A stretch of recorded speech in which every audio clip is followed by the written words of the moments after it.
Kita mungkin pernah mengalami kejadian seperti ini, kebakaran di kompor kita. Langkah pertama yang harus dilakukan adalah, halo guys, jumpa lagi dengan channel tutorial serba mudah. Melanjutkan video yang kemarin, kita akan bahas bagaimanakah cara mudah untuk mengatasi kebakaran yang terjadi di kompor kita.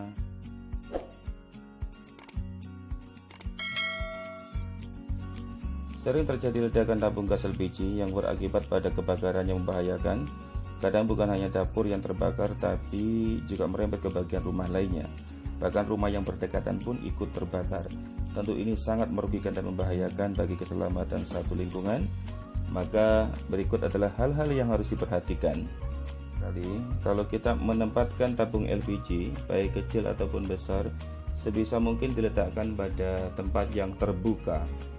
Maksudnya terbuka di sini adalah angin bisa masuk karena pengaruhnya cukup baik untuk mengurai gas jika mungkin ada yang bocor. Terjadinya ledakan gas seringkali disebabkan oleh ruangan yang tertutup sehingga gas yang keluar atau ngawes itu mengalami ledakan ketika terpercik api. Mungkin Anda pernah mendengar berita di media televisi, ada sebuah truk pengangkut LPG dalam ukurannya sangat besar, sekitar 15.000 kilo, yang kemudian mengalami kebocoran, tapi kemudian tidak terjadi apa-apa karena gas itu menguap dan dibiarkan secara aman. Cara kedua adalah pastikan tidak ada kebocoran gas, baik di bagian tabung, seperti yang kemarin sudah kita bahas, nanti bisa dilihat di link deskripsi. Kemudian harus dipastikan dalam regulator. Regulatornya telah terpasang dengan baik, karetnya sudah kita paksa, sudah posisi terkunci on. Kemudian selang tidak mengalami kebocoran. Kalau ini sudah berumur, biasanya sudah mulai mengelupas karena panas. Kemudian nanti pada bagian kompor kita pastikan tidak terjadi kebocoran. Yang ketiga, jika kita meninggalkan rumah, mungkin untuk keluar kota sehari, 2 hari, atau bahkan lebih lama dari itu, maka sebaiknya regulator dilepaskan.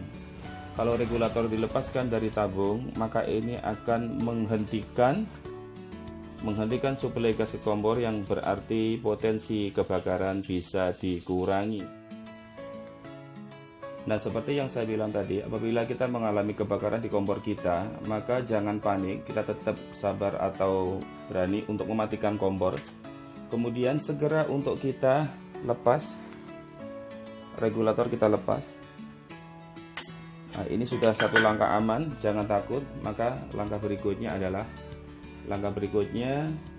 kita ambil tempat di mana kebakaran terjadi, kemudian kita ambil satu lap yang sudah dibasahi air untuk kemudian kita tutupkan.